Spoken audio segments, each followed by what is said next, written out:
Hello and welcome to episode 3 of Chipping In. I'm your host, Ollie Silverton, and ever joined by my co-host, Ewan Porter. This is the show for Aussie sport fans and international party people. Come together, travel the world, get merchandise, go to events, all thanks to fanatics.com. And we're on, of course, Fanatics TV. This week, we're talking all things golf, Ewan. We're mixing it up. Last week, we ended with things we love and hate. This week, we're starting it. We're just going to start. It's Christmas. We're going to start very positive. It's the last one of this little run for the show. Hopefully there's plenty more. But we're going to look at something you absolutely love about the game. Because I've got one I hate ready. Well, I was the Grinch last week. Yeah. I'm going to stay on a more positive note coming into Christmas. And I'm going to keep it simple. I love the fact that we're watching golf. They're playing golf professionally around the world on all different tours, male and female, right up until Christmas time. We've had something to follow, something to watch. How good's the energy?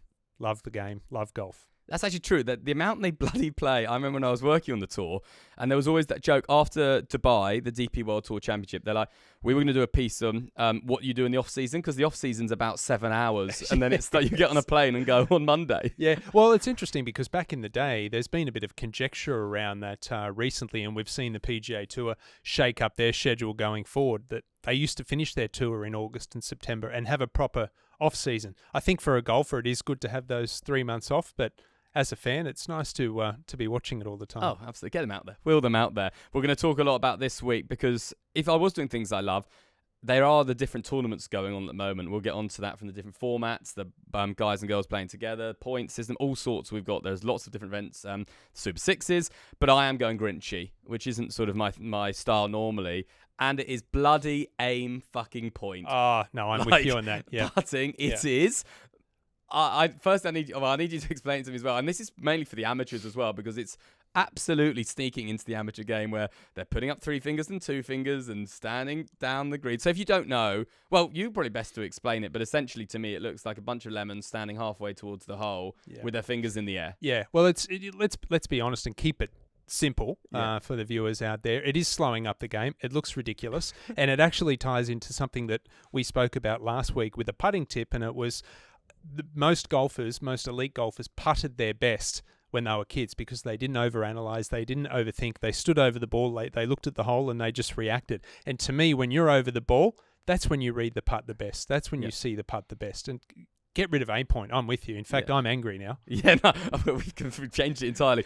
Can you explain the science or logic behind it with gradients and stuff? Because no, I've been taught it before to an extent, but I mean I can't go into all the details about it. But yes, essentially it is feeling it in your feet and feeling 1 foot lower than the other, and it's sort of an updated version of the old plumb bob where you'd hold the putter up and close one eye, and I'm not into it. Yeah, no, I played with someone recently and they were doing it. I was like, what are you doing? They're like, oh, it's your fingers against the horizon of the sky to see which one's higher. So you're like, what? Are you listening to yourself? Yeah. It's wild. And clearly it doesn't work for everyone. We're going to tie this into DP World Tour side of things. They're at Leopard Creek this week. They got it done, Alfred Dunhill Championship. Sean Norris, we saw again another guy standing on the range, not believing he's won with his AirPods in. What would you be listening to if you were just waiting for the win? What would be your jam? Is it like We Are the Champions? Or? Oh, gosh, no. I was actually mowing the lawn the other day with a bit of Corn and Slipknot in the ear, and it was great for mowing the lawn. My wife thinks she doesn't understand why I listen to that music. It's such angry music. I loved it as a teenager from the 90s, that new metal, rap rock phase, hard rock, and that's probably I'd be listening to that. Maybe a bit of Limp Bizkit as well, Metallica. Okay, yeah. And none of the golf bands. What were they called? The Golf Boys with Ricky Fowler. Golf Boys, Ben Crane, Bubble Watson. They were in there. Hunter Mayhem. No, that was terrible. If you haven't seen that, do check it out. They were basically for the Bible gang, weren't they? Who were on planes writing songs together. It's quite something. So Sean Norris wins it, but what was going on behind him was carnage, basically, because conditions and everything, including some dodgy putting. So there are two examples I want to talk about. And if you saw them, the first was Marcus Schinault. He 3-putted from 4 feet. Mm-hmm. Is that one of the, while in contention, one of the most outrageous sort of things you've seen in terms of on a green near the hole anyway? There's two that stick out to me, and one was last year. Danny Willett had, remember, he had the putt to win from about 3 feet in the Napa Valley. It was called the Fortinet Championship. I think it's now called the Procore Championship. 3 feet to win, lipped out, went 2 feet past, missed that coming back. Max Homer won by one shot. And then as far as just a putting meltdown, for me, it was years ago at the Masters. First hole of the Masters, Ernie Els had about 3 feet for par, made a 10.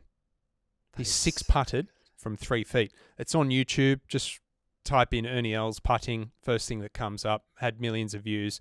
It's just horrendous. And the amazing thing is, the next week at Hilton Head, he led the putting stats. Gives us all hope, doesn't it? It's literally the amateurs, like when you have 22 points on Saturday, you go back out Sunday for no reason, 42, you're like, great. Good thing when you start off like that, it can only get better. Yeah, tough to 7 putt is what you're saying from there. Yeah. What's the worst you've ever had putting? Have you ever 5 putted? I've 4 putted. Don't think I've ever 5 putted. Yeah. No. Well, sometimes it's quite tactical, isn't it? People putt, and this is for you at home as well, off the green. So then the next one basically doesn't count as a putt for the stats. You're off the green. Yeah, that's right. De-greening it. Yeah, they do say the 4th putt is the easiest shot in golf. They do. You've had a few reads. Well, his compatriot, I think, is in my top 5 professional YouTube videos ever. It's Henny Otto. Oh, that's a great one. Was that 8 or 9 putts? That was in the old golf world top 10 meltdowns of all time, that one. Yeah, so he basically is a few feet away, 8 or 9. He basically hits it on the move, starts walking, doesn't really care, and then just lobs his putter or ball, is it, that he just gets rid of as well? The ball, I think. Yeah, I mean, he's definitely lobbed a few golf clubs in his time. What about Mickelson at the US Open the other year? Yeah, the ball rolling. He just had enough of it. Yeah. And who was that? Was that Bob Does Sports, who does the voiceovers of them? Bob Menery. Just take that, USGA. Unbelievable. And the other one, now I'm just thinking of great meltdowns. I can't remember. It was an old golf who basically tries to be cool and flip his putter, and he drops it, and then the putter knocks the ball. What is even the ruling there? Well, that was Mike Clayton. Mike Clayton at New South Wales Golf Club, the Australian PGA Championship, on the 14th green. Yeah, and that was actually an accident. He had about a 6 or 7 foot putt. It looked like it was going to be short. So as you do, you put the putter up in the air. The putter slipped out of his hand, and he subconsciously thought, well, I better catch it. I don't want that to hit the green. Well, not only did he not catch it, fumbled it, the club hit the ball ricocheted into him when he fell on the ground. So it's a 2-shot penalty for hitting the ball, a 2-shot penalty. And I think John Paramore, the old European Tour referee, said if you're going to break all the rules, you may as well break them all at once. That's what happened. So good. Love it. Some very good YouTube videos to check out there. We might chuck them in, but we'll probably get done for copyright. So that anyway was Shinholt, 3 putt from 4 feet. Then just afterwards, young Couvre from France, he 4 putts on the same hole, I believe, as the 15th, from about 18 feet. So my question to you is a bit of a non-sexual would you rather. Would you rather 3 putt from 4 feet, or what's worse, or 4 putt from 15 feet? 3 putt from 4 feet, absolutely, because it's happened. It's happened numerous times, and it doesn't take much. I mean, if you've got a quick putt or a bit of a breaking putt, it only takes a little lip out on the high side for it to pick up some speed and go another 3-4 feet past. And I've missed 1,000 of those in my time and still miss them to the day. Nice.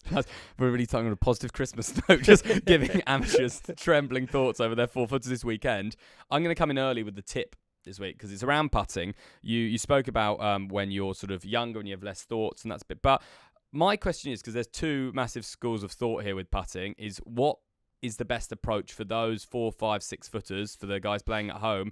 Because you've got the sort of diet in the hole, take the read, or the ballsiest approach, the Phil Mickelson, where he is hitting it probably 12, 15 feet. Like if it misses the 6 feet or 5 foot, it is going the same distance, if not further, past the ball. But he's basically aiming at the middle of the hole and just hitting the back of the hole. So what is your preference at home in terms of those putts? Well, they tell you to hit the ball with authority, right? Hit the putt with authority. And a pretty simple drill that I did all the time as a kid was to put a tee in the back of the cup. And I'd try and hit that tee when I was hitting the putts. Rather than trying to diet in there, I was looking at the center of the hole, the back of the hole, and hitting it firmly with authority. The other one is, you play on fast greens, slow greens, bumpy greens, smooth greens. There's all different types of putting surfaces, but the one common denominator you do not want to change is your grip pressure on your putter. Right. And the old tip is feel as though you're holding toothpaste. You don't want to squeeze the toothpaste too tightly. You just want to keep the toothpaste in there, so to speak. So keep your grip pressure light. Yeah, no matter what putting surface you're on. I always heard that with club. My grandma told me you got a blue tit in your hands, which apparently is a bird. But there you go. That's new but to you me. don't. Yeah, exactly. But you don't want to squash it, and that's the same. But I heard that with like wedges and driver, not actually like putter. No, well, I mean, yeah, if you want to throw the club, I guess, and throw the club 50 yards down the fairway, grip it lightly. Yeah, nice. Of course, so Sean Norris gets it done in South Africa, and we did say there were some serious animal encounters. We saw some amazing footage of leopards, and I think there were mongoose fighting some animals, elephants. It did make me think. Any animal encounters you've had whilst out and about on the tours? I think if you've played golf in Australia in general long enough, you've seen snakes on the fairways. But certainly in the States, having lived over there for 13 years, I lived in Arizona for 3 years, and the golf courses there, you would see rattlesnakes all the time. Bobcats were pretty pretty regular occurrence. And then I was in Montana for a while and played a course there called the Yellowstone Club, which is a pretty ritzy private course there. I saw a couple of black bears on the fairways. Didn't get too close to them, thankfully. But if you look on YouTube, there's a lot of pretty cool footage of black bears crossing fairways and playing with flag sticks, etc. It's fun to watch. Yeah, right. Okay, so black bears one. Isn't there a rhyme which I don't remember that what you're meant to do for each colour bear? Did you remember? Did you get taught that? The black, brown, and white. No. Right, I'll find it by the end of this show. No. Okay. Where it's how one you're meant to sit still, one you're meant to, and it rhymes. I'm gonna find it. That's in case you come across bears and you're watching this. Apparently, we are big in Canada. Did you know that? So there could be bears. Yeah, I know we're big in Japan. Big in Japan. Yeah, I didn't know. Bigger in Canada. Okay. They're loving the show, is what I hear. And let's just go to our tips quickly on that event to round off. Lawrence, didn't have a great week out there. That was terrible by me. That won't be the first time. Yeah. Won't be the last time. That was a shocker. But Charles Schwartzel did okay. I was happy with Charles, and he went on some mad runs. I think he had 4 doubles and 1 triple bogey. So if they were just bogeys, he wins the whole event. Yeah, that sounds like my sort of golf. What about my Corey Lamb pick from a few weeks ago? Well, yeah, we're going to come on to the Aussie John Daly, he's being called. Yes. Which will get us into some John Daly stories. But I love his vibe. I know nothing about him. I've literally seen some videos of him. Impressive specimen. But Schwartzel, he ended, I think, 6 birdies in a row, 2 of the 4 days, something like that. Yep. On the last, he's lost the ball, whatever. He's hazarded his 4th shot into a par 5. He's like 128 out and just holds it straight from the fairway. One of the greatest recoveries you've come across? It's funny you mentioned Schwartzel because one of the greatest recovery shots of all time is Charles Schwartzel in South Africa, going back a few years. And once again, it sounds like a constant YouTube plug this segment, but go to YouTube, Charles Schwartzel recovery. He hits a blind shot over tall trees off a cart path and hits it to about 4 feet. It was like a 5-iron shot or a 6-iron shot. The commentators couldn't believe it. He was astounded himself, Schwartzel, when he saw the result, but it was quite phenomenal. And the fact it's had less than 1 million views is outrageous. It should have about 20 million. Yeah, right. On that, again, watching at home, and I find myself on cart paths a lot, what do you do hitting off a cart path? Take a drop. Yeah, free drop. It's a free drop. He couldn't drop it. Well, he could drop it, but it was pointless him dropping it in that scenario because he would have had to drop it in the bushes. Yeah. So he had to really play it where it was from. And obviously you've got to clip the ball correctly. It's not too dissimilar to playing out of a fairway bunker. It's important to keep your levels pretty still, because if you dip a little bit, that club's going to dig into the concrete and you're going to probably break your wrist, and you don't want that. Yeah, and new clubs, new wedges, scuff up the bottom.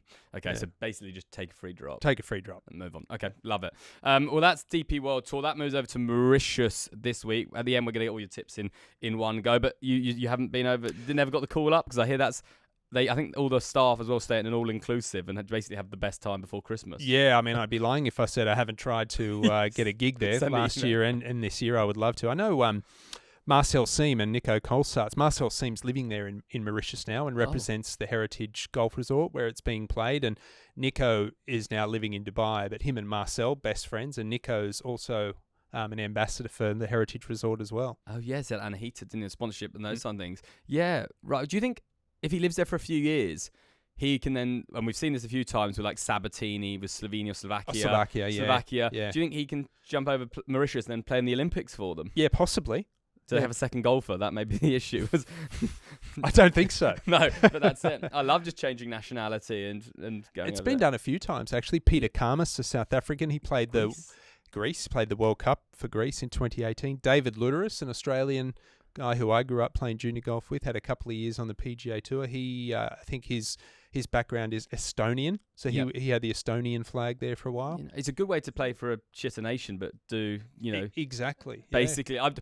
The two well, Aussie Slovakia is a golf powerhouse now. Well, they're not really. No, but Ljubljana, is that the capital? That's Slovenia. Oh, great wine. Sorry, it's Slovakia to watch it. Bratislava, of course it is. It's just European stag do destinations basically. Tallinn as well, Estonia, one of the greats. It reminds me though of that. I'm not going tangents. None of this is down here. The two guys who represented Australia over in that North Korea Golf Championship a few years back. One of the greatest, if we get any guests on, they're the two I want, just to absolutely. How did they get in there? What did they do? Because I don't think they broke 100 from memory. No, I think it was so. Background: there was a golf basically event in North Korea that you had to apply for. These two 30 handicappers, I hope I'm not doing, if you're watching, doing you disservice. Registered as Australia, made their own blazers. Mm-hmm. Saying, and this is only just pre-COVID from memory. It's only 5-6 years ago. I think it was 2019 or so. Went over there, said we represent Australia. Everyone else was pretty pros or near enough. Other nations playing good. They didn't break 120. They got chased out. They got told they'd been embarrassment to their nation. Yeah, and a risky place to do it, North Korea. Not the most welcoming, I'd say, historically. Oh, incredible! How did they? It's a wonder they didn't say anything after the first tee shot or the first hole, let alone let them play the 18 holes. Yeah, I think it was a quadruple bogey, but oh my god, that would have been some amazing footage of. And then that's how you play for your nation. Just be basically the best at either a crap sport or play, for a country that isn't represented. Do you have any ancestry from random places? I don't think so. I've got the tattoo of Djibouti on my body, the flag in colour, and I don't know if that warrants anything. And there isn't much golf there, but there is a US naval base, the only one in Africa. So maybe there would be, surely in their time off, it would be hot, and I would struggle in the heat. You? No, not that I'm aware of, but it would be nice to. I am naturally intrigued by nations that don't have much golf, and they've got golfers. For example, the Asia Pacific Amateur a few weeks ago had players from Iraq, Iran, Guam, Lebanon, Mongolia. So I'd be interested to go to those sort of places and figure out what's going on with their federations and perhaps maybe even do something with golf development. So you never know. In years to come, I could be the Mongolian Open winner. Ulaanbaatar. Yeah, exactly. I would love Genghis Khan caddy. I would love to see their golf office, just cobwebs, one man, a desk that hasn't been used for ages. I think that's great. Okay, we're onto something here. We represent other nations, but say shitty nations, non-golfing nations in it. Well, actually, in Oz, there is a bizarre one, Cooper Petey, who's got the reciprocal. Cooper Petey. And this is genuinely a course all of you should join in the middle of nowhere, basically. Middle of nowhere in South Australia. They live underground, I read. Mm-hmm. Because is it mines? My big mining and opal, I believe. Okay. Yeah. And if you join there for basically pennies, you get reciprocals to St Andrews, the old course. It's the only golf course that's outside Scotland or outside St Andrews that it's reciprocal with. And I actually don't know the story behind it, but I did see it was on one of those Facebook. You should go, the best place you should go, and it was basically that one guy. I think applied. They thought it was basically a joke, and there was a tendency, and they've agreed, and it's still there. So you can join there for basically a few $100 and just write in and go play and just take a direct flight from Cooper Petey to St Andrews. The longest in the world, 22 hours from Cooper Petey to St Andrews. So good. Okay, love that. That's DP ticked off. We'll get your tip of Mauritius shortly. Over to PGA Tour. Mm-hmm. Where something I'm loving at the moment are all these different formats. We've had apparently it's not Gippsland, as I called it and got laughed at yesterday. Gippsland. The Super Sixes. Famous for their dairy and their yogurt. And apparently an AFL breeding ground. Yes, from what I hear. That's what I hear. So that, then we've had some co-sanctioned event side of things. PGA Tour this week, we've got the PNC, which is why I'm dressed Tiger Sundays, red top, black shorts. He's back. Woods is back. And I'm not talking about Charlie. But this was the 4-ball, better ball, and the joint one at the not PNC. This was, what was it called? Last week. I've completely my mind blank. We've got this. We can cut it out if not. What the fuck is that called? I've heard of the male and female one in Florida. And last week, of course, we had the Grant Thornton Invitational. Right. I mean, it's a catchy name. Let's hope that's not edited out and they see me look down. And I'm rubbish at this name. Paddy Tavatanakit, Paddy T. Paddy Cakes. And Mr. Knapp, get it done. Let's talk about their first round because it's one of those 58 bettable. They had it's a pretty interesting story. They both had wins earlier this year. Paddy at the Honda LPGA Thailand, I was there calling that, and Jake Knapp in Mexico. They won on the same date in February, February 24 or something earlier this year, and then they go and win Grant Thornton together. Do you know how they got paired? Because I think they're agents, and that's how a lot of the pairings are done. The agents represent the players and put them together. Smart. That agents picked up a little clip here as well for the win, and they held off some big names overall. I mean, we had Day and Co. were in third, I believe, and Titikul and Kim, the favourites, one shot behind again. But how hard you would have played some bettable stuff? How impressive is a 58? Because we hear like Jim Furyk's 59 by himself and stuff, but the scorecard is immaculate. Yeah, and it's not very often with elite players as well that you combine so well on different holes. A lot of the time, elite players will birdie the same par 5, birdie the same short par 4, par the same hard par 3 or something. So, yeah, to combine that well and shoot 14 under on what was not an easy golf course. They made it look easy, but it's not. It's very impressive. Yeah, right. And with amateurs, when they have these weekends away, and we gave them a bit of a trip last time, what's your most recommended format for people to play for that? Because I remember we basically had 6 hours once leaving Barning. We're like, let's have a quick round in before we go. And we played a 4-ball Ambrose, and I think we hit 8 under. And it was just having 4 goes at every putt, we get the read, this.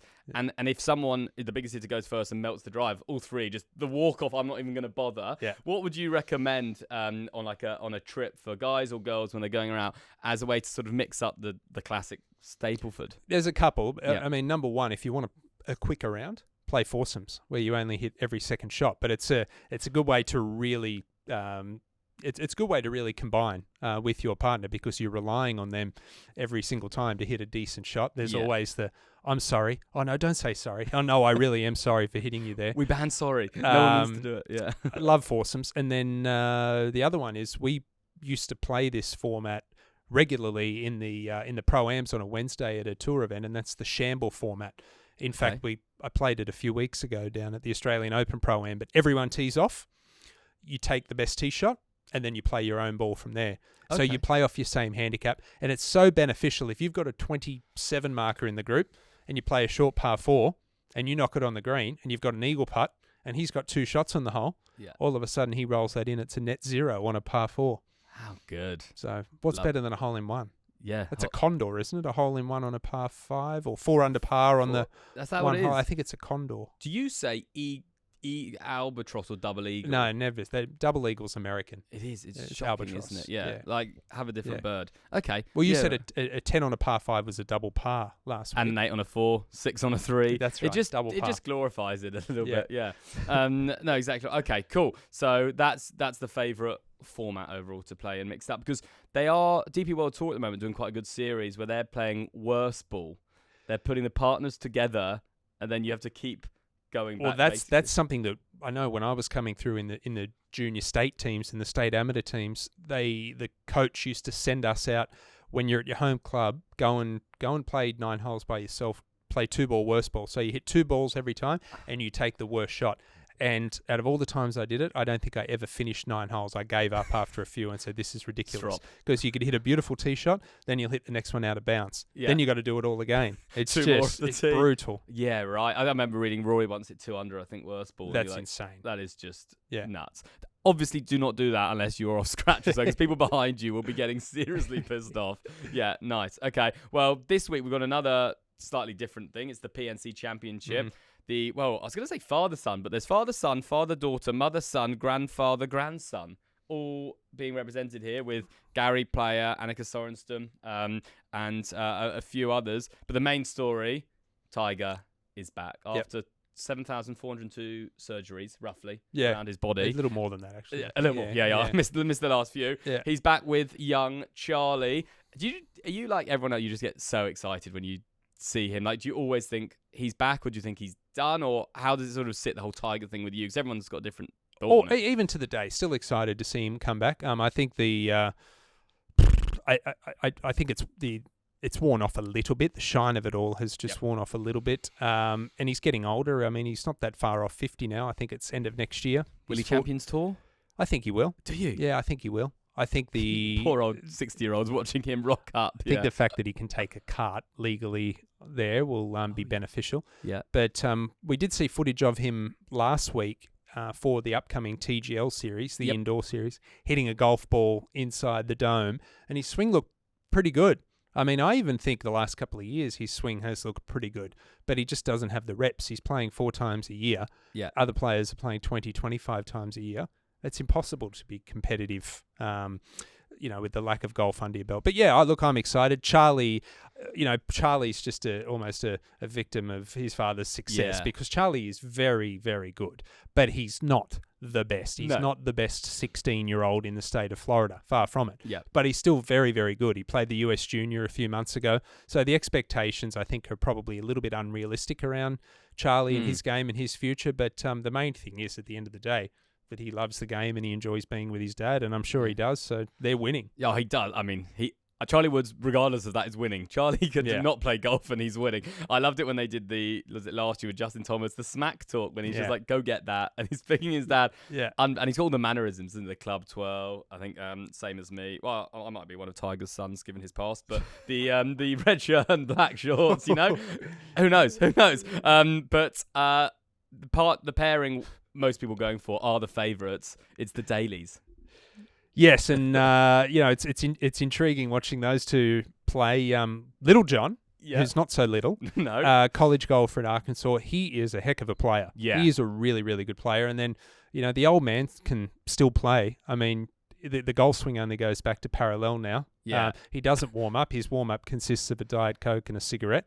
Or but 10. 10. He can still play though. You find him on leaderboards every now and again on the Champions Tour. He's still got a lot of talent. This show is obviously popular with the amateurs more than the professionals, unbelievably. But John Daly is the king of the amateur golfer, I think, because of those stories. Have you ever come across him? Have any interactions with John over the years at all? I've had a couple of personal interactions, and he's always been very nice to me. And it's nothing more than just saying hello and very brief conversations. But he's been very nice. I do remember at the Australian Open in 2011 at the Lakes, I was standing on the 17th green, par 5, and just adjacent to the 17th green is the 11th green. And I looked over at the 11th fairway across the water, and there's a big crowd following, and it was John Daly. And didn't really think much of it apart from the fact that I did see John Daly not walking towards the green, but walking towards the clubhouse. Anyway, I only had one hole to play, so 15 minutes later I found out what had happened, and Daly had hit all his golf balls, tin cup style, into the lake right of the 11th green, and then just walked off the golf course. And as he was walking off the golf course, his girlfriend or fiancée, Anna, at the time, slapped a photographer who was taking his photo, and off they went. Nice. Yeah. God, in John Day, he's done that a few times. He's for me, it's the closest thing to like the Shane Warne equivalent of just like bad boy of the sport, but everyone has an incredible story. Yeah. About I think he's got a big heart. And when he won his first, I may have even brought this up in the last episode, when he won his first PGA Championship in 1991 when he was 9th alternate. At the time, he was a nobody. He hadn't done anything. And the prize check back then was only $230,000. Now it's about $4 or $5 million. But I think a man on the Tuesday or the Wednesday of that week had been struck and killed by lightning, a fan at the golf course, and John Daly paid the college tuition for his 2 daughters, who were only 4 and 5 at the time. Yeah. And that was obviously something that he didn't have to do. He didn't know the person at all. And I think that just really shows what a kind man he is deep down. Incredible. Yeah. John Daly's name's come up again this week a bit because there's parallels on the other tour, Gippsland, Super Sixes, your man. Now, we heard about Corey Lamb the week before. That was your tip. We didn't get a tip for that one, but if it was him in each way, you would have got it. He came 3rd. Brad Henkel, I believe, won it in the end. Yep. Yeah. Corey Lamb's got a bit of the dailies about him. How good can he be? Because if he is a regular on our screens, He's going to become a bit of a fan favourite, I reckon.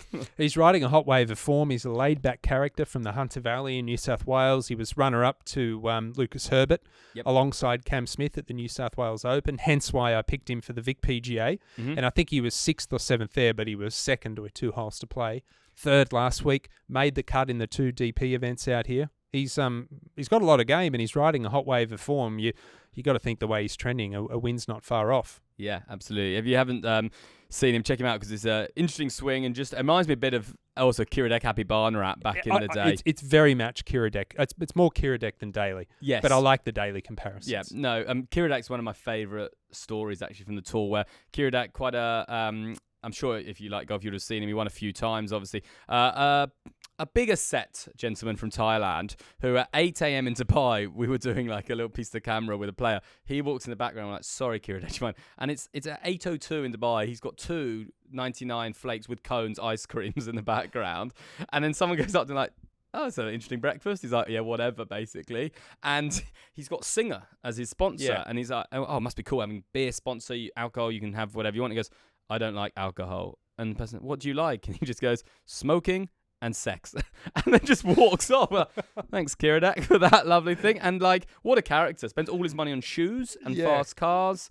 And then he lost all the weight and he lost his swing, basically. Yeah, he did, yeah. And couldn't swing an hour. What a fun job it is to have to put on 20, 25 kilos again. Like, that is a fun off-season. Craig Parry, the Australian, did the same thing back in the day. Won on the PGA Tour and almost won a Masters, almost won an Open, lost a whole bunch of weight, couldn't play, and then put it all back on. Started playing well again. So if you're playing badly at home, put on weight. The festive period is essentially your time to cash in. Go for that. Drink beer, smoke cigarettes, eat ice creams for breakfast. Go for that second round of play. It's 3rd, 4th round at Christmas. Cool. So we're talking... Actually, it will be amiss of me not to say I love the PNC because at school, my last year, we had a parent... Well, it was meant the father-son golf tournament. My dad never played. Mum played England amateurs and England juniors back in the day. So I entered Mum. We're getting laughed at.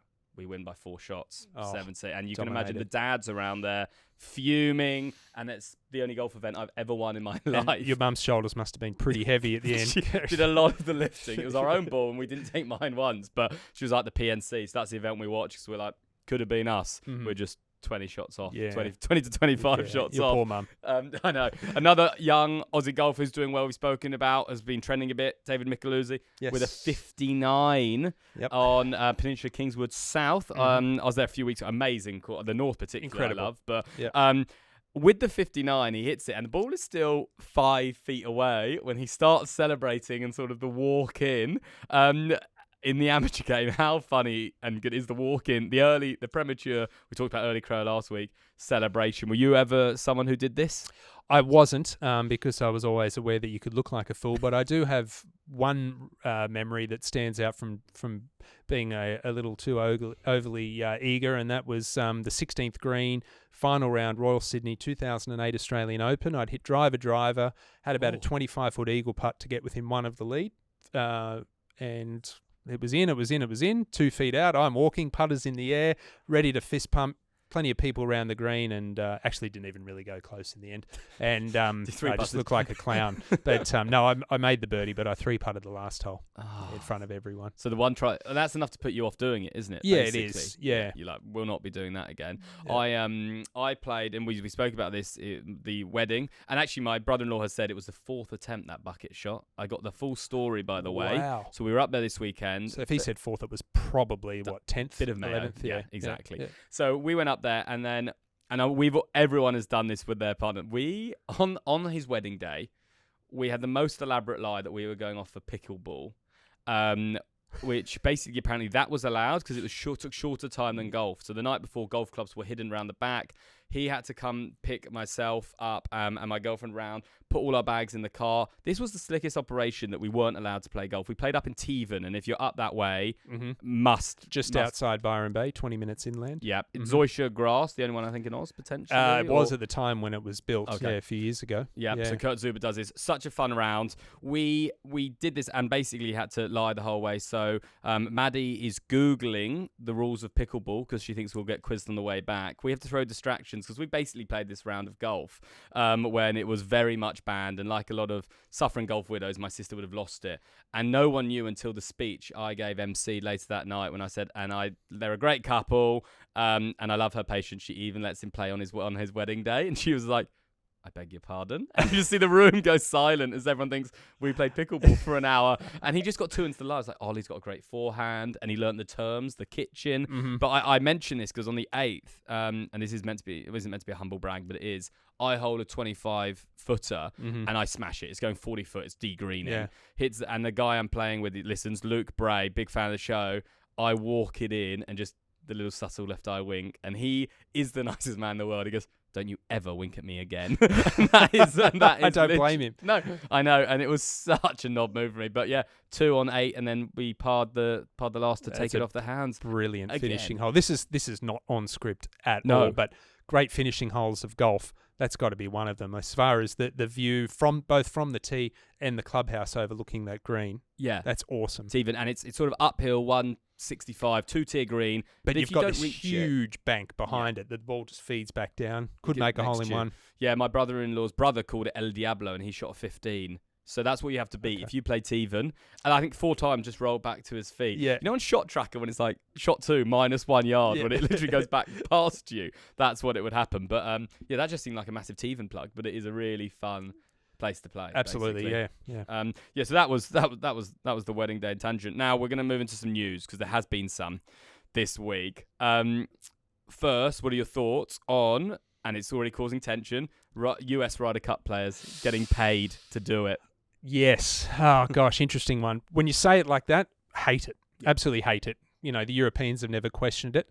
And then if you sort of delve more deeply into it, it's the fact that the PGA of America have profited so much off it for years at the expense of players.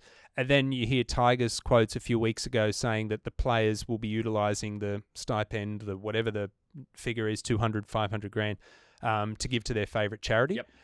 If that's the case, I'm okay with that. But if the money is simply going in the players' pockets, and that's disgusting. Yeah, and so unnecessary. Like all of them, I think, are doing all right. Then a few $100 grand to be chucked in. They're all multi millionaires. Like to them, they're looking at that money as we look at $200 probably, or $20. Yeah, it's it just doesn't sound right. I think overall, there's just too much money talk in golf now. I hate it. Can we rephrase that segment from the start? I hate it. Yeah. No, perfect. That's the new hate. You wanted to get a Grinch out there. Yeah. I think in the Ryder Cup, you just chuck in a 12th person who's a total random. Just a bang average club pro. Yeah. Like in the Barbarians, there's always rugby, one person who's never been capped, and you wear your club socks. Imagine just, Gary, the 31 handicapper from Bonneville, who just comes in and, has to ride to get the last point. I would watch that. And Ryder Cup is getting more column inches because I think it was it Bryson or DJ who talked about this week a potential LIV versus PGA Tour Ryder Cup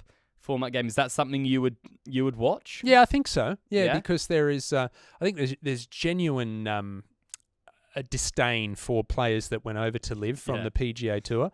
I don't know if I'd go as far as saying hatred, but there's definitely disdain, and I think that there would be serious rivalry there. Yeah, and if like LIV did the production of it, it would be so outrageous. There would be like fireworks while people are teeing off. Oh, absolutely, yeah. It'd be over the top because we got a little taste of it this week. Bryson was doing a bit of a masterclass with Rory on the range, and they were hitting some balls, and they've got the little mics on, and I'm going to come to you for if you've come across some good sledges in the game, but there was a brilliant one. Rory basically said, I'd like to get Bryson back for what he did to me at the US Open. There's just a pregnant pause, 1 second silence. Bryson, basically pretty quick as a flash, comes back, well, to be fair, you kind of did it to yourself. And Rory just stands there and he's just like, well played. Unbelievable sledge. Also true with those 2 footers that were quite Marcus Shinolt. He missed both of them on last. Have you ever been involved in sledge or come across some sledging at all? The one that sticks out to me was Brett Ogle. Yep. Great Australian golfer and great commentator post-career as well, and quite a funny character.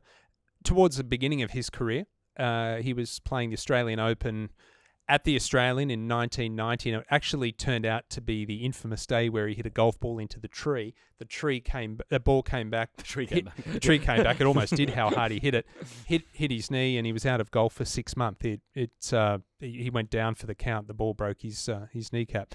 But at the beginning of the round, he was playing with Greg Norman, and he walked onto the range in front of the crowd and just sort of said to Greg, "Hey, got you again today, hey Greg," because he'd played with him the first 2 days. Right. And Greg turned around and said, "You play shit, you get a shit draw," and then just went back to hitting balls. Norman was quite a piece of work. Back in the day. Yeah, and he was insinuating that he played shit, so he had to play shit person. Yeah. Yeah, right. I thought it might be like Lucky You or something like that. Those ones, the pairings, funny because there was always the Stephen Ames, Tiger Woods, wasn't there? When Ames, basically in the match play, was like, "I'm going to show he's not that good and I can take him on." Yep. Where Tiger's been hitting it, I think he's more beatable than ever. And then Tiger proceeded to win every single hole. So was that a 10 and Well, 8? no, he won. He didn't win He's halved 9 and 8. 9 and 8. Yeah. And then what did he say? Like, "You know me now," or something? Yeah, I think he knows now. I think he knows now. Yeah. All-time comeback. If you win on the 20th hole this weekend, your club champ, just say, "I think he knows now." Yeah. Just out of context. Speaking of those fun events, I've seen here, please, Ollie, mention the Jack Newton Celebrity Classic, Ewan Porter, because of a win. That's obviously finishing today, I believe. It was Monday to Wednesday. Tell us a bit about it, because not everyone knows about it, but it's huge. It's big in Oz, and some huge names in the past have taken part. Right? 1986, I think, was the first year. Okay. Jack Newton, obviously, great Australian golfer, had his arm chopped off in a helicopter accident in 1983, I think it was. Started the Jack Newton Junior Golf Foundation, and all the proceeds have gone towards junior golf since. So what's that, 38 years ago? 38 years it's been running now. It's on in the Hunter Valley. Cypress Lakes, I think, is the venue this year. I played it several times. So the first time I played it was on the Sunshine Coast. Okay. I do have a couple of funny stories from, I don't know whether I should be mentioning it. Yes, absolutely. Remember the Chief, Paul Harrigan? Yeah. Newcastle Rugby League player. Yeah. I can't remember if he was still playing at the time or whether he was retired, but everyone, of course, enjoys a few beverages, and he jumps on the back of the courtesy bus at Twin Waters as it's leaving to go back to the Novotel Resort. Bus was full, was told he couldn't get on, so he just jumps on the back. The driver was unaware. Anyway, Harrigan falls off on the road and just passes out. There was only that a passerby saw that Paul Harrigan. That is so rugby league, isn't it? Yeah. Rugby league doing great. But yeah, great event. Sunday's sort of the big. Sunday night is the big welcome party. You play Monday, Tuesday, and the goal for the 2 days, or certainly for the second day, is to get a late tea time, because it's basically it's not on to go to bed before 1 or 2 a.m. that any night. It's like poor form. That you're there. It's poor form. Okay. So if you get an early tea time, that's just inexcusable. Oh, it's like the trips you do. Like we used to have, that was basically the amount of drinks you have is how many shots you get the night before. Obviously condone responsible drinking, but that's actually a great way of doing it. But you're like, well done. How many units you have is your handicap, and we had some guys basically go all the way through, and you're like, well done you. Actually, and it's also you had to match your partner for the Sunday. Yeah. And we had two guys, Axel Wilhelmsson, who's literally this Norwegian Viking, like he sounds, like 6'5", versus Chris Daisy, who is 4'8", 50 kilos dripping wet, basically, maybe 55, and he's lactose intolerant. So all he did was just order him Baileys the entire night to be like, tomorrow is gonna. And they halved the first in 16s. They both were, both were 9 off the tee. And even from then, took a 7. Hit the same 2-hour round after one hole. Literally. Yeah. And they were first off. I don't know whoever planned that. They hit the same villa roof like 7 times. They would have thought like it was war. Like it's back in the 40s. It was so good. But yeah, Jack Newton Celebrity Classic looks like a good time. And you won it in 2009? Yeah, 2009. And obviously it's nice to win. You get a little paycheck for it. Yeah. Buys a few Christmas presents. The thing that I enjoyed about it is the celebrities, especially the footballers, they're kind of used to the drinking and then going out and playing the next day. I always enjoyed seeing the golf pros who are squeaky clean all year long, going out drinking and then trying to play the next day. They're brought back to reality pretty quickly. Yeah. Well, is that the case? They're quite squeaky clean? Because from my time stuff, some guys certainly, if they Friday night, if they've missed the cut, they will. Oh, when I say squeaky clean, but generally, if they're playing golf the next day, Most golfers won't drink at all during tournament weeks. Yeah, right. Okay. Yeah. They're not rugby league drunk. They're golf drunk. There's different levels. I don't think there's any rugby league, anything that's comparable at all to rugby league. No, there aren't many great. Jordan Rapana's one. I think he's off scratch, isn't he? But that's about it in terms of like very good rugby league golfers. There was also the weird rumor. We heard this the other day. Jared Warrior-Hargreaves. If you Google it, but apparently it's not true at all. Really? It was completely made up. Oh, well, it sounds good. I know. As part of a... I was hearing the other day that it was either him or his mate just made it up to see if a news agent would click. Basically, massive prop, doesn't look like a golfer really, tattoos everywhere, said that he's off scratch and he had to choose between the two sports when he was 15, and it was just, by all accounts, an entire lie made up to see if the media would buy story. it. I love it. And they have absolutely bought Kalen it. Ponga, I do believe he was a decent golfer in Queensland. God, he's good looking. He can play incredible rugby league. You know, you want him to be rubbish at something. Like good looking? anything. He's pretty good looking. Yeah. Yeah, okay. Yeah. Not for you. No, I mean, I'm sure he's a lovely guy, but not my type. No, he's not Herbie Farnworth. He's number one, being British, but he's up there. Okay, fine, good. You just mentioned there money for Christmas presents. That's where we're going to finish. Last show before Christmas. I'm always hammered with incredible sort of... I'm glad you went somewhere after gifts. hammered. Yeah. Gifts and ads on Instagram. I'll go second, but what have you got to throw, like either fantastic or horrific? I did a gift for other halves or friends or families this Christmas. I haven't got it yet, but at the age of 42 and I'm edging closer to the Champions Tour, I'm after the suction cap that you put on the end of your grip on your putter, so you don't have to bend down to get the ball out of the hole. You just knock it in. For me, it'd be my third putt or fourth putt. Yeah. Stick the grip in there, ball pops out, save your back. Done. Can you also do that for preferred lies? just suction cup over that way? I guess so. Yeah, you might get questioned why you've got the putter out. Yeah, but okay. Yeah, just saves put it on all your grips. Save it any time. Mine's also age related. Mine is more. It's a weird one.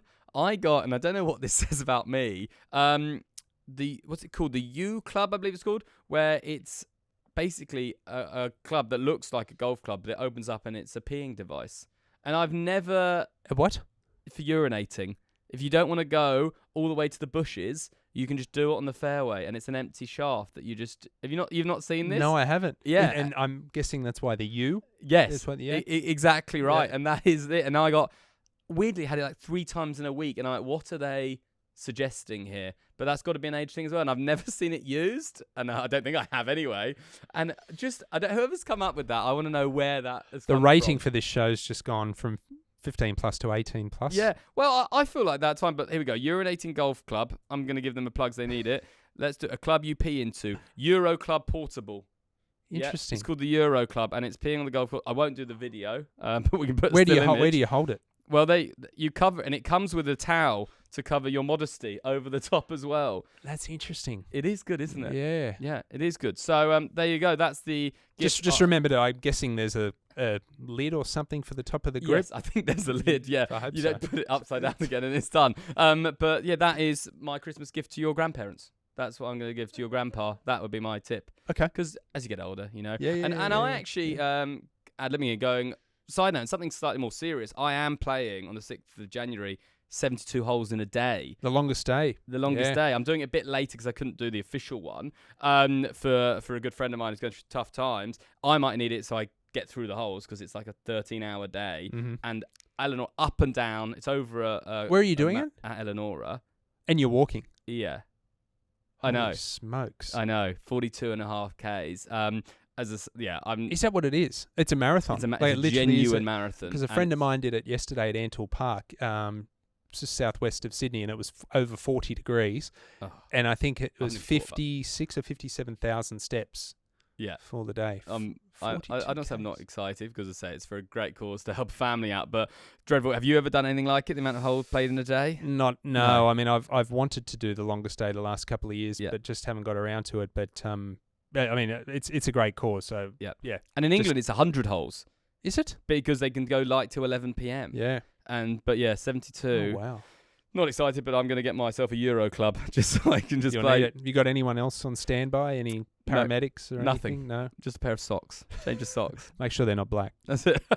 Nice. Perfect. Well, thank you very much for watching. Of course, send us any messages. We'd love to over the Christmas break. We are at The Fanatics on Instagram and Facebook. YouTube is Fanatics TV. You can watch us. You can get a bit of tennis. That's about to get, well, before we're next back, we've got some Brisbane tennis, Adelaide. They've got the Aussie Open coming. Kyrgios and Joker, doubles. They used to be enemies. Now that's like, well, it's probably like Bryson and Brooks coming together as a pairing. They're boys, aren't they? And Chin Music. Moyes, well, I learned how to say his name because of the social. Moses Enriques. I always said Moises. He might be back with Tom Gallop. He won the game for the Sixers last night. Yeah, captain with a great 50. So plenty on the channel, and we will see you in the new year. Thanks for watching. Thanks for watching Chipping In on Fanatics TV. Remember to like, subscribe, and we'll see you next time.